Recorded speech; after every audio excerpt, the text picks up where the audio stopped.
Willowbrook Manor. A name whispered in hushed tones, as if speaking it aloud might summon the spirits that dwelled within. A place where shadows lingered long after the sun had set, casting an eerie pall over the grounds. The manor stood on the edge of the village of Hollow Creek, a brooding silhouette against the desolate moors, its presence both commanding and foreboding. Its once bright facade was now weathered and gray, consumed by creeping ivy and shrouded in an almost tangible air of melancholy, as if the house itself mourned its past. The locals spoke of Willowbrook in whispers, their voices laden with fear and superstition, as if the manor's dark history might reach out and touch them. They knew its dark history, tales passed down through generations. They knew the secrets it held, secrets that were too terrible to speak of openly. Willowbrook had stood for centuries, its stone walls bearing witness to generations of joy and sorrow, each stone a silent testament to the lives lived within. But it was sorrow that had seeped into the very foundations of the house, a sorrow that clung to the air like cobwebs, making the very atmosphere heavy with grief. It was a place where love had been betrayed and where death had come too soon, leaving behind a legacy of heartache and loss. The story that truly haunted Willowbrook, the story that echoed through the empty halls and whispered on the wind, was the tragic tale of Lady Isadora and Lord Cedric, a tale of love, betrayal, and untimely death that had left an indelible mark on the manor and all who knew of it. The whispers began. Some whispered of suicide, of a heart broken beyond repair. Others spoke of murder, of a jealous rival, or a family seeking to protect their honor. The manor seemed to mourn her passing. A perpetual chill settled over the house, even in the heat of summer. The scent of roses, once Isadora's favorite, turned cloying and oppressive. And then, there were the sightings. A fleeting glimpse of a white gown disappearing around a corner. The soft strains of a mournful melody drifting from the abandoned music room. The sound of heartbroken sobs echoing in the dead of night. Years turned into decades. Willowbrook remained empty, shunned by those who knew its dark history. Several times, new owners attempted to breathe life back into the grand old house. Each time, they were driven out by strange occurrences, unexplained noises, and fleeting apparitions. Willowbrook, it seemed, was not meant to be inhabited.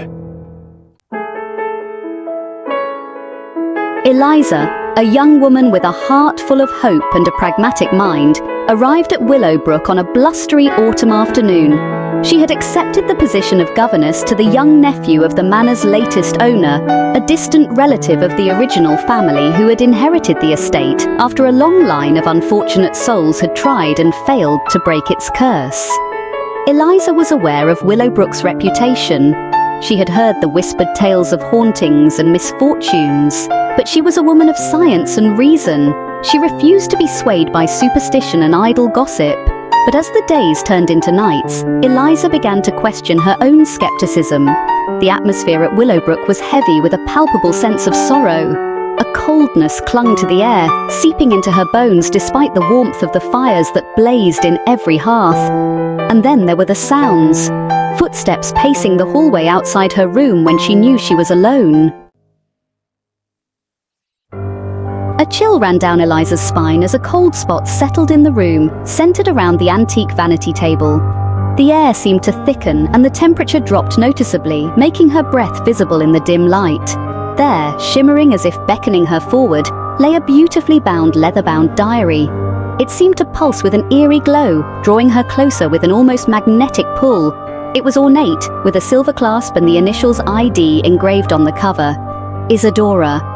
The name echoed in her mind, filling her with a sense of urgency and curiosity. Driven by an inexplicable force, Eliza reached out and unclasped the diary. Her fingers trembled as she touched the cold metal, feeling a jolt of energy pass through her. As she opened the brittle pages, the faint scent of roses, tinged with something akin to sadness and regret, wafted up to meet her. It was as if the diary itself was weeping, sharing its sorrowful tale. The diary's entries were written in elegant script, each word imbued with a raw, desperate longing. The ink seemed to shimmer, capturing the light in a way that made the words dance on the page. It was Isadora's diary, a chronicle of her forbidden love for Cedric, her despair at their separation, and her growing fear of what awaited her within the walls of Willowbrook. The emotions were so vivid, Eliza could almost feel Isadora's heartache. Night after night, Eliza devoured the diary's contents. She felt a strange connection to Isadora, as if their souls were intertwined across time. She learned of Isadora's secret meetings with Cedric, of their plans to elope, of Isadora's growing terror as she realized the depths of her family's hatred for Cedric and his kin. The tension in the diary was palpable, making Eliza's heart race. But it was the last entry, written in a shaky hand on the night of Isadora's death, that sent a chill down Eliza's spine. The words were barely legible, but the fear in them was unmistakable. "They say it was an accident," Isadora had written. The ink was smudged, as if tears had fallen on the page. "But I know the truth." The words seemed to scream from the page, demanding to be heard. "They will make it look like an accident, a fall down the stairs." The finality of the statement left Eliza breathless as the weight of Isadora's revelations settled over her. Isadora hadn't fallen. She had been murdered, and the truth had been buried deep within the shadows of the mansion. And as I pieced together the clues scattered throughout the diary entries, a horrifying realization dawned on me. Each entry was a breadcrumb leading me closer to the sinister truth. It wasn't a jealous rival or a vengeful family member who had ended Isadora's life. The real culprit was someone who had been hiding in plain sight. It was someone far closer to home, someone who had woven themselves into the fabric of Isadora's life, someone who had everything to gain from her death, someone who had meticulously planned every detail, someone who had played the part of a grieving friend while harboring a dark secret, a secret that was now unraveling. It was Amelia, Isadora's own cousin, who had always been envious of Isadora's beauty, her spirit, and her love with Cedric. Amelia's jealousy had festered into a deadly obsession. The diary revealed that Amelia had been promised to Cedric herself, a truth she had kept hidden, waiting for the opportunity to claim him as her own. Her envy had driven her to commit the unthinkable. Armed with this knowledge, I knew what I had to do. The weight of the truth pressed heavily on my shoulders. I had to bring the truth to light, to expose Amelia's treachery and clear Isadora's name. I had to free Isadora from the shackles of her tragic past and finally allow her soul to find peace. Her story deserved to be told. But first, I needed proof. Concrete evidence that would leave no room for doubt. Tucked between the pages was a small folded piece of parchment, a hidden message that could change everything. It was a letter written in Cedric's hand, confirming his love for Isadora and his plans to defy their families and elope. This letter was the key to unraveling the mystery. I confronted Amelia. I revealed the truth, the diary entries, and the letter, exposing the depth of her treachery.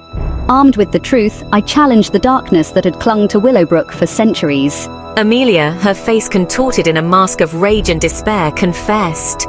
She had indeed murdered me, driven by a jealousy so potent that it had consumed her soul. She had staged the accident, watching as I drew my last breath at the bottom of the stairs. As Amelia's confession echoed through the halls of Willowbrook, a cold wind whipped through the house. A window shattered in the distance, and the portrait of Isadora that hung above the fireplace crashed to the floor. And then, silence. The air, once heavy with sorrow and despair, felt lighter, as if a great weight had been lifted. I felt a presence beside me, a gentle warmth that brought tears to my eyes. The curse was broken, the truth had been revealed, and Isadora's soul was finally at peace. The oppressive atmosphere that had permeated Willowbrook for centuries lifted, replaced by a sense of tranquility that seeped into the very stones of the manor.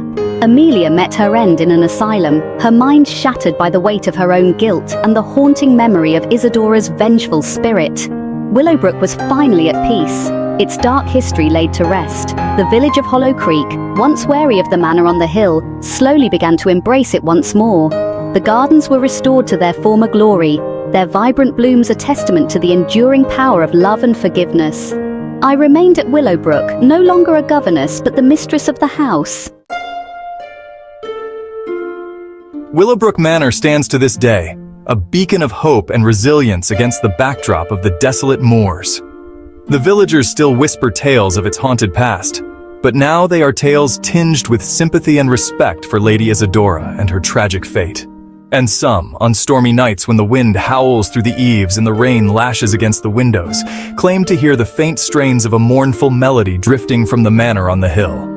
It is the song of Isadora, a reminder that even in death, love never truly dies.